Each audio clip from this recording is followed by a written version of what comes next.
नमस्कार, आप देख रहे हैं वीआईपी न्यूज और मैं हूं आपके साथ दीपिका राजपूत। छत्तीसगढ़ से जुड़ी तमाम छोटी और बड़ी खबरों से हम आपको रूबरू कराएंगे। तो चलिए शुरुआत करते हैं बुलेटिन की। भाजपा के क्षेत्रीय संगठन महामंत्री अजय जामवाल ने कोर ग्रुप की बैठक ली है। बैठक में आगामी चुनावी रणनीति पर चर्चा की गई। कोर ग्रुप की बैठक के बाद नेता प्रतिपक्ष धर्मलाल कौशिक ने जानकारी देते हुए ये बताया कि प्रदेश में पहले और आज की स्थिति का विश्लेषण किया गया है और आने वाले समय में स्थिति कैसे बदलने वाली है, इस बात को लेकर भी मुख्य रूप से जानकारी लगातार दी जा रही है। मुख्यमंत्री भूपेश बघेल के बयान पर धर्मलाल कौशिक ने पलटवार करते हुए ये कहा है कि जहां तक छत्तीसगढ़िया हीन भावना की बात है, उन्हें ऐसा लगता है कि भूपेश बघेल ही छत्तीसगढ़िया हैं। हम लोग छत्तीसगढ़िया नहीं हैं। हमें बताने की आवश्यकता नहीं है, इस चीज को जनता स्वीकार करती है।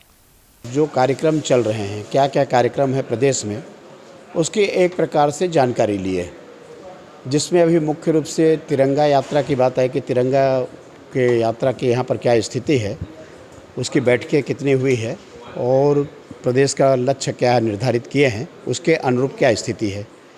दूसरी बात, युवा मोर्चा के जो कार्यक्रम तय हुए हैं उसके संदर्भ में बातचीत हुई है और उसके बाद में यहाँ के राजनीतिक सामाजिक स्थितियों के संदर्भ में एक मोटी मोटी परिचयात्मक जानकारी दिए हैं और इस प्रकार से कोर ग्रुप की बैठक संपन्न हुई। बढ़ेंगे आगे खबरों में। बिलासपुर जिले के बिल्हा में कल भारतीय जनता पार्टी युवा मोर्चा ने बेरोजगारी और अन्य मुद्दों को लेकर प्रदर्शन किया। इस प्रदर्शन में बिल्हा विधायक और छत्तीसगढ़ विधानसभा के नेता प्रतिपक्ष धर्मलाल कौशिक और भाजपा प्रदेश महामंत्री भूपेंद्र सवन्नी भी शामिल हुए। प्रदर्शन के दौरान एसडीएम कार्यालय का घेराव कर विरोध किया गया और एसडीएम कार्यालय के घेराव के दौरान पुलिस ने भाजपा पदाधिकारी और कई कार्यकर्ताओं को गिरफ्तार भी किया। इसके कुछ देर बाद सभी नेताओं को छोड़ भी दिया गया। इस दौरान भाजपा नेता प्रतिपक्ष कौशिक ने प्रदेश सरकार पर वादा खिलाफी का आरोप भी लगाया और ये कहा कि प्रदेश की कांग्रेस सरकार हर मोर्चे पर नाकाम है। भारतीय जनता युवा मोर्चा के द्वारा एसडीएम कार्यालय के यहाँ पर घेराव किया गया और इस घेराव में लगभग 500 से ऊपर की संख्या रही है। एसडीएम कार्यालय तक पहुँचे, जहाँ कार्यकर्ताओं की गिरफ्तारी हुई और गिरफ्तारी के बाद उनको छोड़ने का आदेश, रिहा करने का आदेश दिया गया। मुख्य रूप से जिस प्रकार से सरकार वादा खिलाफी कर रही है, युवाओं को छलने का काम किया है, बेरोजगारी भत्ता मिली नहीं, स्कूल कोई कॉलेज का अपग्रेड हो नहीं रहा है, स्कूल का अपग्रेडेशन हो नहीं रहा है और इस बात को लेकर के आज युवा मोर्चा के द्वारा बिल्हा में एसडीएम कार्यालय का घेराव किया गया।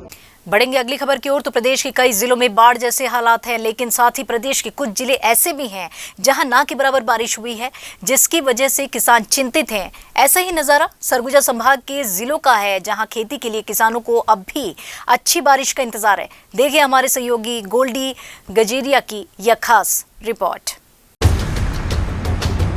सरगुजा संभाग में बारिश नहीं होने के कारण सबसे ज़्यादा असर धान की खेती पर पड़ा है। यहाँ के हालात ऐसे हैं कि धान की नर्सरी लगी है, लेकिन वर्षा की कमी के कारण रोपाई नहीं हो पाई है। कहीं कहीं तो नर्सरी भी पानी की कमी से सूख रही है। ऐसे में सप्ताह भर के भीतर अच्छी बारिश नहीं हुई तो इस इलाके में बड़े पैमाने में धान की खेती के चौपट होने की आशंका है। तो हल्का फुल्का पानी आ रहा है तो कुछ मतलब जीव बच रहा है उनका, बाकी कुछ नहीं है यहाँ। बाकी सारा खेत तो परिया है, पूरा तालाबों सूखा, नाला भी सूखा, हर चीज़ सूखा हो गया है। तो पूरा खेती तो पूरा सूखा है ये है भैया। संभाग में बारिश के हालात को देखते हुए शासन ने लुंड्रा, दरिमा, बतौली, अंबिकापुर, मैनपाट और सीतापुर तहसील को सूखाग्रस्त घोषित किया है। इसके साथ ही शासन ने प्रशासन को आदेश दिया है कि संभाग में जिन तहसीलों में ऐसे हालात हैं उन सभी का मुआयना कर रिपोर्ट तैयार कर 7 दिनों के अंदर पेश की जाए। बता दें कि इस वर्ष 1 अगस्त तक की स्थिति में अन्य वर्षों की अपेक्षा 60% कम वर्षा दर्ज की गई है। इस बीच जिला पंचायत उपाध्यक्ष आदितेश्वर शरण सिंह देव भी इस स्थिति को देखते हुए किसानों से मिलकर खेती के संबंध में चर्चा कर रहे हैं ताकि आवश्यक कदम उठाए जा सकें।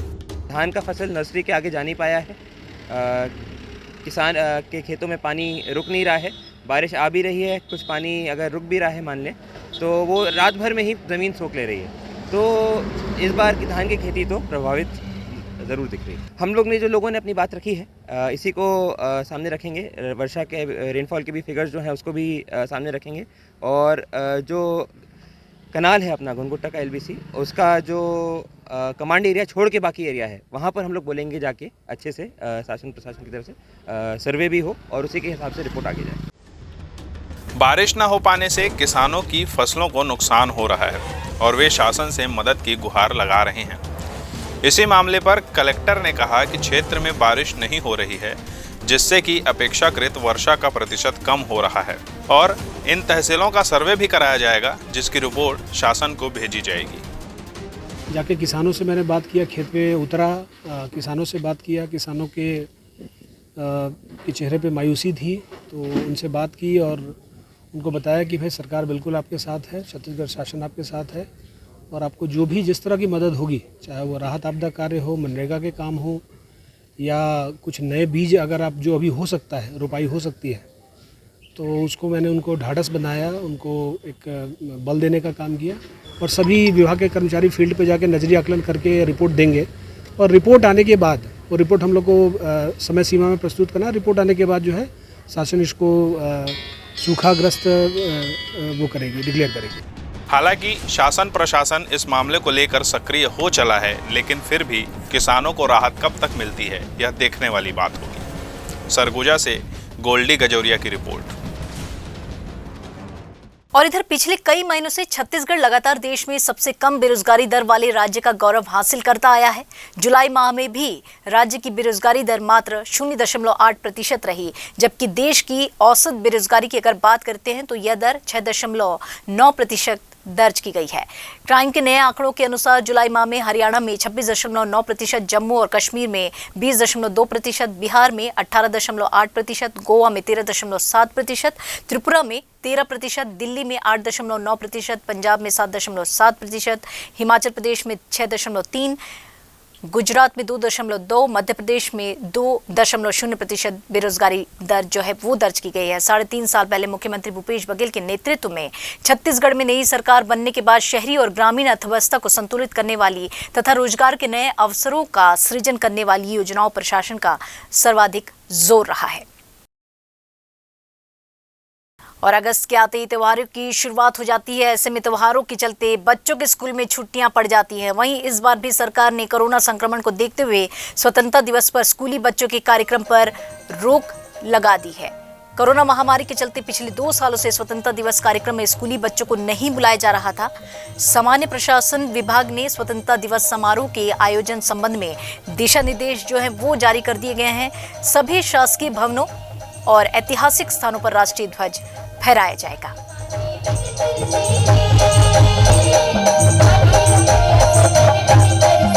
फिलहाल यहाँ रुकेंगे एक छोटे से ब्रेक के लिए। ब्रेक के बाद जल्द लौटते हैं। छत्तीसगढ़ के मुख्यमंत्री भूपेश बघेल ने ग्रामीण अर्थव्यवस्था को मजबूत करने, गांव के पशुपालकों की आमदनी बढ़ाने शुरू की गोधन न्याय योजना। पहला राज्य छत्तीसगढ़, जिसने 2 रुपए किलो गोबर खरीदा। अब तक 75,06,000 क्विंटल गोबर खरीद पर समूह पशुपालकों को 293 करोड़ 94 लाख का हुआ भुगतान। 8,408 गौठानों में बने वर्मी कंपोस्ट से जैविक खेती में हुआ इजाफा। देश ने माना छत्तीसगढ़ के विजन का लोहा। अन्य राज्यों ने शुरू की गोबर खरीद योजना। अब सीएम भूपेश बघेल शुरू करने जा रहे हैं 28 जुलाई को हरेली के शुभ पर्व से 4 रुपए प्रति लीटर गौमूत्र की खरीदी। गौमूत्र से बनेगा गौ अर्क, लिक्विड खाद, कीटनाशक और अन्य जैविक उत्पाद।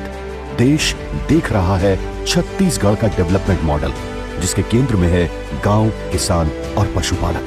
सेवा जतन सरोकार, छत्तीसगढ़ सरकार।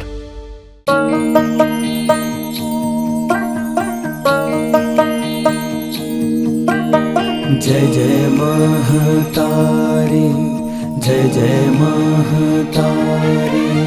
धान रंग माँ सजे है,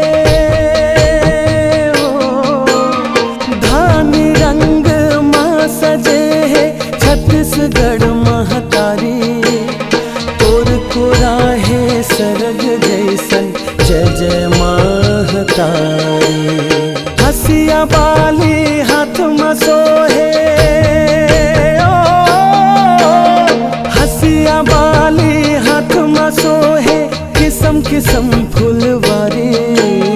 तोर को राहे सरग जैसन छत्तीसगढ़ महतारी।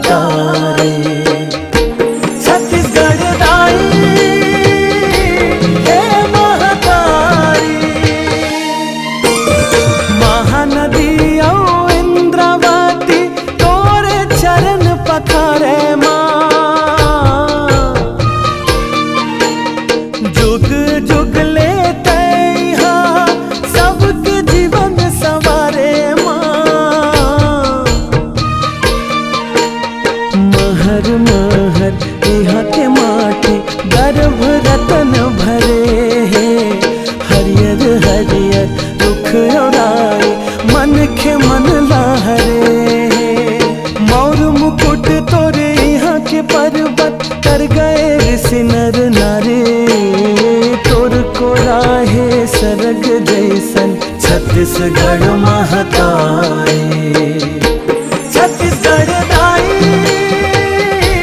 हे महतारी।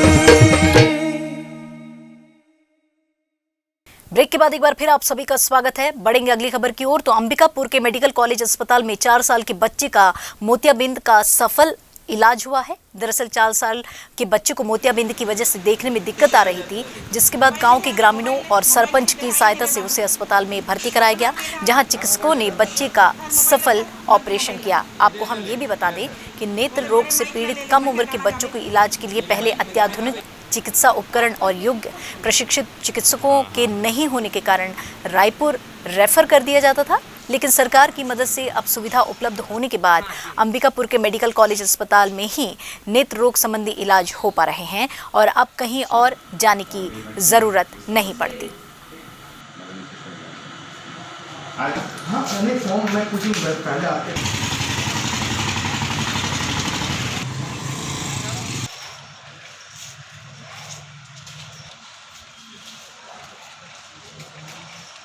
यहाँ ना आए थे तो डॉक्टर मन देखे थे। हाँ। ऑपरेशन हुई कहीं तो बाद में भर्ती हुई से। ऑपरेशन फिर हुई? हाँ। तो कौन कौन के? यही यहाँ है तो ही डॉक्टर में। यहाँ के सब डॉक्टर में? हाँ। अब का होते तुर बच्चा के साथ? वो देखा थे वो पंखा मन के मतलब कि खेल हूँ कह के खैर देखे है। अच्छा, बहुत खुश हूँ। डॉक्टर मन के का व्यवहार मन कैसे रही? ठीक है, बढ़िया रही। हाँ, सब सहयोग करिए। हाँ। हमारे मेडिकल कॉलेज में 4 साल के बच्चे का मोतियाबिंद का ऑपरेशन किया गया, जो जन्मजात मोतियाबिंद से ग्रसित था, तो जिसका सफल ऑपरेशन किया गया हमारी टीम के द्वारा। तो अभी बच्चा देख पा रहा है? बच्चा बहुत अच्छे से देख पा रहा है, खुद खाना खा पा रहा है, भाग दौड़ कर पा रहा है, खेल रहा है। जी, 4 साल के बच्चे का मोतियाबिंद का ये पहला ऑपरेशन है और सफल ऑपरेशन है हमारा। पहले इस अंचल में क्योंकि पूर्ण निश्चेतना का सुविधा उपलब्ध नहीं था, इसलिए इस तरह के ऑपरेशन नहीं हो पाते थे। लेकिन हमारे यहाँ डीन सर, डॉक्टर रमनेश मूर्ति सर और हमारे MS doctor Lakhan Singh sir के अथक प्रयासों से यहाँ पर निश्चेतना सुविधा उपलब्ध होने की वजह से उसका ऑपरेशन हमने पूर्ण निश्चेतना में मोतियाबिंद को हटाकर उसमें लेंस प्रत्यारोपित कर दिया है, जिससे अब वो इस संसार को अच्छी भली भांति देख सकेगा। और इधर दुर्ग जिले के भिलाई के स्मृति नगर थाना क्षेत्र में रस्तोगी नर्सिंग कॉलेज के हॉस्टल से छात्रों की बीमार पड़ने की घटना में बड़ा अपडेट सामने आया है।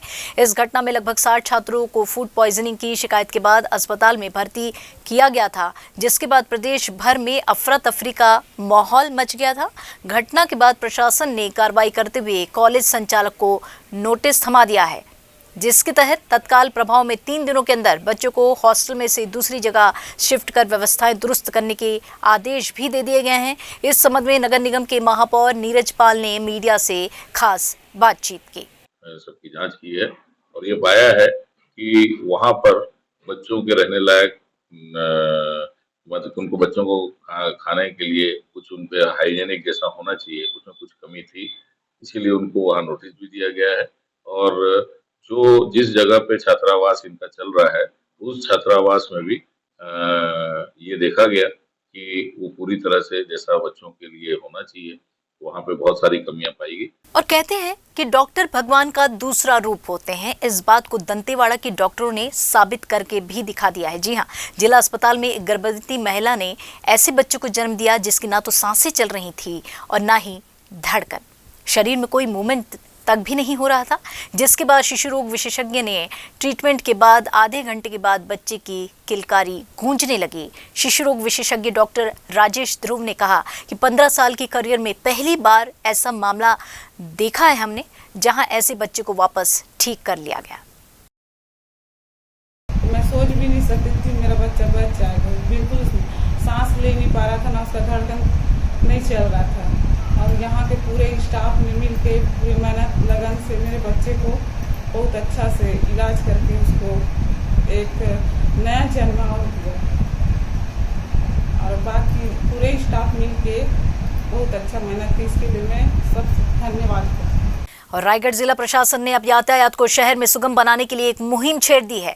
यातायात विभाग और नगर निगम की संयुक्त टीम प्रतिदिन शहर में निकलकर सड़क पर अतिक्रमण करने वालों पर कार्रवाई कर सड़क को अतिक्रमण मुक्त कर रही है। बुधवार को भी निगम की टीम द्वारा शहर के कई प्रमुख चौक चौराहों पर घूम कर अतिक्रमण पर कार्रवाई की गई, जिसके तहत टीम ने हांडी चौक से लेकर नटवर स्कूल तिरहा, श्याम टॉकी चौक से होते हुए गली अंदर सेवा कुंज तक के अतिक्रमण को हटाया।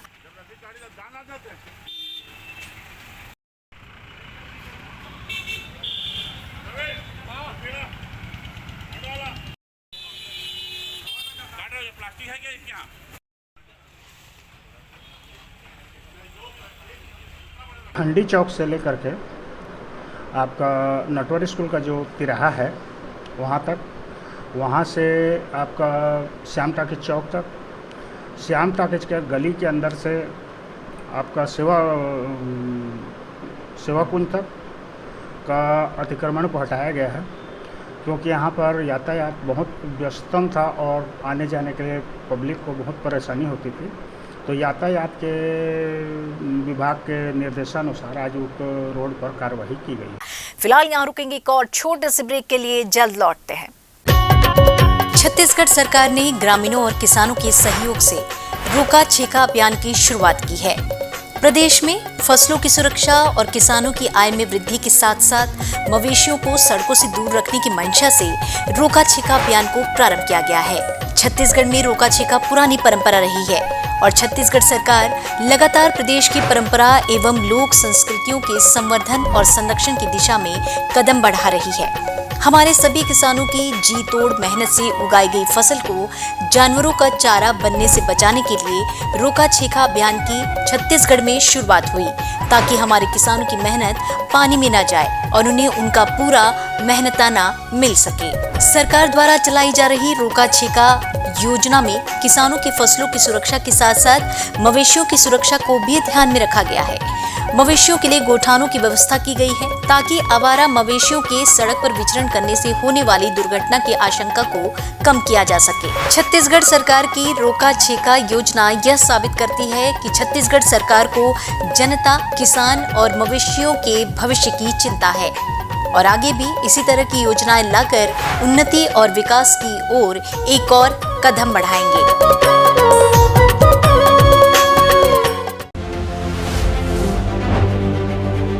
छत्तीसगढ़ सरकार के द्वारा छात्रों के उत्साहवर्धन के लिए एक ऐसी योजना चलाई जा रही है, जिससे प्रदेश के सभी अनुसूचित जाति तथा अनुसूचित जनजाति के छात्रों को लाभ मिल रहा है। इस योजना का नाम है मुख्यमंत्री ज्ञान प्रोत्साहन योजना। इस योजना के तहत छत्तीसगढ़ में पढ़ने वाले 10वीं और 12वीं कक्षा के सभी छात्रों को सरकार के द्वारा आर्थिक सहायता दी जाती है, फिर चाहे वह छत्तीसगढ़ बोर्ड ऑफ एजुकेशन के छात्र हों या CBSE या ICSE बोर्ड के। प्रोत्साहन शब्द में ही उत्साह छुपा है और किसी भी छात्र को अध्ययन के लिए उत्साह की आवश्यकता होती है और सरकार द्वारा प्रोत्साहित करके उसके परिणाम को निश्चित तौर पर बेहतर बनाने की कवायद की जा रही है। मुख्यमंत्री ज्ञान प्रोत्साहन योजना को छत्तीसगढ़ सरकार द्वारा 2022 में प्रारंभ किया गया। इस योजना से उन सभी बच्चों को लाभ मिल रहा है जो पढ़ाई करना चाहते हैं लेकिन आर्थिक रूप से कमजोर हैं। मुख्यमंत्री ज्ञान प्रोत्साहन योजना का मुख्य उद्देश्य छात्रों को शिक्षा प्राप्त करने के लिए प्रोत्साहित करना है, जिससे कि वह अपनी शिक्षा जारी रख सकें। मुख्यमंत्री ज्ञान प्रोत्साहन योजना इस उद्देश्य से भी चालू की गई है कि छात्र प्रोत्साहन राशि के रूप में 15,000 रुपए दिया जाए, जिससे ज्यादा छात्र शिक्षा को लेकर जागरूक हो और जागरूकता से प्रदेश में बेरोजगारी दर में भी गिरावट आए। साथ ही योजनाओं के माध्यम से छात्र छात्राएं आत्मनिर्भर बने। छत्तीसगढ़ मुख्यमंत्री ज्ञान प्रोत्साहन योजना के अंतर्गत प्रोत्साहन राशि छात्रों के बैंक अकाउंट में सरकार द्वारा डायरेक्ट बेनिफिट ट्रांसफर के माध्यम से पहुंचाई जाएगी। प्रतिवर्ष सरकार द्वारा 1000 छात्रों का चयन किया जाएगा। इन 1000 छात्रों में से 300 छात्र अनुसूचित जाति के लिए जाएंगे तथा 700 छात्र अनुसूचित जनजाति के लिए जाएंगे। मुख्यमंत्री ज्ञान प्रोत्साहन योजना की शुरुआत 2022 में की गई और इस योजना की शुरुआत ही छात्र छात्राओं के उज्जवल भविष्य की कामना के लिए शुरू की गई है। मुख्यमंत्री ज्ञान प्रोत्साहन योजना का लाभ कई बच्चों को मिल चुका है।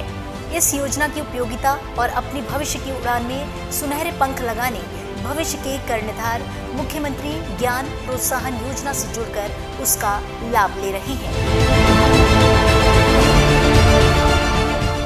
ब्रेक के बाद एक बार फिर आप सभी का स्वागत है। बढ़ेंगे अगली खबर की ओर। तो कोरबा शहर के चौक चौराहों में बड़े एलईडी बोर्ड लगाए गए हैं जिसमें ऊर्जा धानी कोरबा भी लिखा हुआ है, जो भ्रष्टाचार के बीच चढ़ गया है। लगभग 1 माह पूर्व लगे इन एलईडी बोर्ड की लाइटें बंद हो चुकी हैं, जिससे ना ही शासन ध्यान दे रहा है और ना ही प्रशासन। आपको हम ये भी बता दें कि शहर में लगे एक एलईडी बोर्ड की कीमत लगभग 1 लाख के ऊपर होने की जानकारी मिल रही है, जिसका भुगतान भी किया जा चुका है।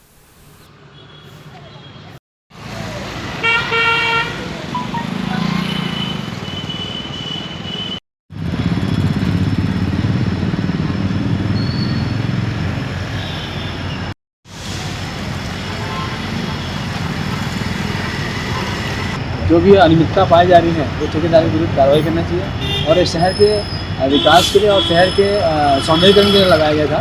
तो हमको तो नज़र नहीं आ रहा है, अगर जो भी संबंधित अधिकारी हैं इसको अगर देख रहे होंगे तो ठेकेदार के विरुद्ध कार्रवाई करना चाहिए। अब बात करेंगे कोरोना की। तो देश भर में बढ़ रहे कोरोना के प्रकोप के बीच केंद्र सरकार ने सभी वयस्कों के लिए बूस्टर डोज को मुफ्त कर दिया है। कोरोना के विरुद्ध वैक्सीनेशन के लिए लोगों को जागरूक करने के उद्देश्य से जनधारा मल्टीमीडिया समूह ने स्वास्थ्य विभाग के सहयोग से टीकाकरण शिविर का आयोजन किया और इस दौरान हमने स्वास्थ्य कर्मियों से खास बातचीत की। देखिए हमारी ये खास बातचीत। नमस्कार दोस्तों, मैं हूं दीपिका राजपूत और हम आज आपको ऐसे लोगों से मिलवाना चाहते हैं जिन्होंने 2 साल पहले और 2 साल के बाद यानी कि आज तक अपने स्वास्थ्य को ताक पे रखकर लोगों को यानी कि आम जनों को कोरोना से बचाने की उन्होंने जद्दोजहद की है और आज भी उस पहल को लेकर वो जन जन तक पहुंच रहे हैं। और आज़ादी के 75वां साल हम मनाने वाले हैं, तो देश इस उत्साह को मनाएगा इसी मंशा के साथ कि कोरोना से भी हमको आज़ादी मिलनी चाहिए। तो हम आपको मिलाएंगे ऐसे वीरों से जिन्होंने अपनी जान की परवाह ना करते हुए लोगों की स्वास्थ्य की पहल की है और प्राथमिकता उनको दी है। स्वास्थ्य विभाग से हेल्थ डिपार्टमेंट से हैं। तो आज हम 75वां साल जो आज़ादी के मनाने वाले उत्सव मना रहे हैं, तो ये उत्सव की शुरुआत छत्तीसगढ़ सरकार ने की है और छत्तीसगढ़ सरकार ये चाहती है कि बेहतर स्वास्थ्य से एक बेहतर प्रदेश की हम कल्पना कर सकते हैं। जी। तो आप लोगों को एज ए सुपरवाइजर आप काम करते हैं हेल्थ डिपार्टमेंट में, तो आपको क्या क्या दिक्कतों का सामना? कोरोना का जब सेकंड लहर आया तो हम बहुत ज़्यादा दिक्कतों का सामना करना पड़ा और वहाँ पे लोगों की इतनी मतलब डेथ होती थी और हम वैक्सीनेशन के लिए इतनी भीड़ रहती थी, तो भी हमने वैक्सीनेशन अपना तन मन से पूरा वहाँ पे किया और लोगों को बहुत सारे हमारे पास कॉल आते थे वैक्सीनेशन के लिए, हमने उनका पूरा वैक्सीनेशन अच्छे तरीके से करवाया वहाँ पे। तो हिमांशु जी, मैं आपसे ये भी जानना चाहूँगी कि जिस तरह से बूस्टर डोज का कैंप आप जगह जगह लगाते हैं, जी मैम, तो उसमें आपको क्या दिक्कतों का सामना करना पड़ा? क्या लोग जागरूक हैं? क्या आपको लोग कॉल करते हैं या खुद से आप पहल करते हैं उस चीज़ की? इस बीच हमने घर घर जाकर वैक्सीनेशन टीम अपनी घर घर ले जाके लोगों को वैक्सीनेशन करवाया और कई लोग जागरूक थे तो उनका वैक्सीनेशन हमने सेंटर पे करवाया और जो जैसे विकलांग थे, कई का हेल्थ प्रॉब्लम था, उनके घर घर जाके हमने वैक्सीनेशन किया। कई होते हैं पढ़े लिखे भी होते हैं, जी मैम, गाँव में भी मानसिकता होती है कि हमें ये बूस्टर डोज नहीं लगवाना है, हम तो 2 लगवा लिए, हम सेफ हैं। तो ऐसे में क्या आप लोग लोगों की काउंसलिंग करते हैं? जी मैम, उनको जैसे जो नहीं लगवाते ना उनको थोड़ा कन्विंस करना पड़ता है कि बूस्टर क्यों लगवाना जरूरी है, तो उनके बारे में जैसे धीरे धीरे हम समझा के वो अपना आ जाते हैं, लगवाते हैं। जैसे सेकेंड डोज लगवाया वो भी बूस्टर के लिए मान जाते हैं। जिनको भी अगर ये कोविड वैक्सीन लगवानी है या बूस्टर डोज लगवानी है तो किससे संपर्क करना चाहिए? वो जैसे वैक्सीन हमसे संपर्क करके मेरा नंबर ले सकते हैं मैम, मेरा नंबर आपको दे दूंगा, आप वो कहीं जी मैम, मेरा नंबर है 9907777527 Himanshu Dhurandhar, CMHO office supervisor, as a supervisor. वो मेरे से संपर्क सकते हैं, जहाँ पे कैंप लगवाना है वो हमसे संपर्क सकते हैं। हम अभी 5 सुपरवाइजर है, वो आप किसी भी से संपर्क कर सकते हैं। वो तनुजा, आप ऑपरेटर हैं तो आप क्या क्या चीज़ें देखते हैं? एक कोविन एप्लीकेशन का ऐप है, उसमें रजिस्ट्रेशन करते हैं बस, first second dose Covishield Covaxin वगैरह का, बस। तो वो रजिस्ट्रेशन की प्रक्रिया बहुत आसान होती है, जटिल कि आम आदमी उसको कैसे, अगर हमको रजिस्ट्रेशन करवाना है तो हम पहले मोबाइल नंबर बताएंगे, सेकेंड डोज के लिए मोबाइल नंबर बताएंगे और फर्स्ट डोज के लिए आधार कार्ड लगता है, कोई भी ID, पैन कार्ड, आधार कार्ड, कुछ भी, और सेकेंड डोज के लिए मोबाइल नंबर से हो जाता है ना। ठीक है। हाँ, तो तनुजा, मैं आपसे एक और सवाल ये करना चाहती हूँ कि जैसे आप लोग जगह जगह अपार्टमेंट्स में या जहाँ भी लगता है शिविर लगाकर, कैंप लगाकर लोगों को वैक्सीन कर रहे हैं, कोविड वैक्सीन का टीका लगा रहे हैं और बूस्टर डोज भी लगा रहे हैं, तो ऐसे समय में मतलब आप हमको आधार कार्ड लाने की ज़रूरत पड़ती है या क्या चीज़ों की ज़रूरत पड़ती है कि आम आदमी अगर आपके पास आता है तो वो क्या क्या चीज़ कैरी करके आपके पास है? मोबाइल नंबर और आधार कार्ड मैम, बस। ये कुछ बेसिक चीज़ें हैं जो ज़रूरी है एक आम आदमी के लिए। ठीक है मैम, आपका नाम बताएंगे? मैम शमशाद बेगम नाम है। शमशाद जी, आपका क्या रोल रहता है यहाँ पर? आप लोगों को टीका लगाती है, वैक्सीन लगाती है, तो आपको क्या चीज़ें देखने को मिलती है? मैम पहले तो अभी कोरोना काल में बहुत ज़्यादा प्रॉब्लम हम लोग को हुआ है मैम। लोगों को टच करना पड़ता है, कौन पॉजिटिव है ये भी नहीं पता रहता है मैम। फिर भी से हम लोग काम करते हैं क्योंकि मैं नर्स हूँ मैम। मुझे हेल्थ डिपार्टमेंट में इसलिए रखा गया है वैक्सीनेटर के तौर पे, ताकि मैं लोगों को वैक्सीन लगा सकूँ। और मैम बहुत सारी चीज़ें होती हैं, कौन पॉजिटिव है, कौन कौन से इन्फेक्शन में है मैम, फिर भी छू के करना पड़ता है क्योंकि ये हमारा कर्तव्य है मैम, करना है हमको। ये थे हमारे साथ हेल्थ डिपार्टमेंट से हिमांशु, तनुजा और शमशाद। इन तीनों का एक ही कहना है कि इन्होंने स्वास्थ्य डिपार्टमेंट जो होता है वो सबके स्वास्थ्य की बेहतरी को लेकर हमेशा सोचता है। छत्तीसगढ़ सरकार इस बात को लेकर हमेशा पहल कर सकती है और आज़ादी का महोत्सव 15 अगस्त में 75वें आज़ादी का महोत्सव हम मनाने वाले हैं। तो ये उत्सव दोगुना तब होगा जब हम कोरोना मुक्त होंगे और सबको कोविड वैक्सीन लग चुकी होगी, बूस्टर डोज लग चुका होगा। तो इसी बात के मद्देनजर ये अपने कर्तव्य को निभा रहे हैं और अपने जान जोखिम में डालकर लोगों की स्वास्थ्य की सुरक्षा इनकी पहली प्रायोरिटी में आता है। तो ऐसे लोगों को हम सलाम करना चाहेंगे और सबका ये कर्तव्य एज ए नागरिक हमारा भी कर्तव्य बनता है कि स्वास्थ्य डिपार्टमेंट से और भी ऐसे लोग जो इस बात के मद्देनजर कि लोगों का स्वास्थ्य हमारे ये प्रायोरिटी पे है, हम उसको प्रमुखता से देखते हैं, उनको भी हमको आगे लाना चाहिए। इजाज़त। और बात कर लेंगे अब कोरोना के अपडेट की। तो प्रदेश में लगातार कोरोना संक्रमण के मामले बढ़ते जा रहे हैं, साथ ही नए केस की तुलना में स्वस्थ होने वाले की तादाद भी बढ़ती जा रही है। इसी के साथ ही बीते 24 घंटे में 595 नए मरीजों की पहचान हो गई है। वहीं 713 मरीज इलाज के बाद स्वस्थ हो गए हैं। इनमें से 23 अगस्त से जबकि 690 होम आइसोलेशन में ठीक हुए हैं। वहीं 3 लोगों की मौत भी हुई है। तीनों अन्य गंभीर बीमारियों से ग्रस्त थे। प्रदेश में कोरोना के एक्टिव केस घटकर 3360 हो गए हैं। बीते 24 घंटे में 11607 सैंपल की जांच हुई है और प्रदेश में औसत पॉजिटिविटी की जो दर है वो 5.13% तक पहुंच गई है। तो इस बुलेटिन में फिलहाल इतना ही। आप देखते रहिए VIP न्यूज़, बने रहिए हमारे साथ। दीजिए इजाजत, नमस्कार।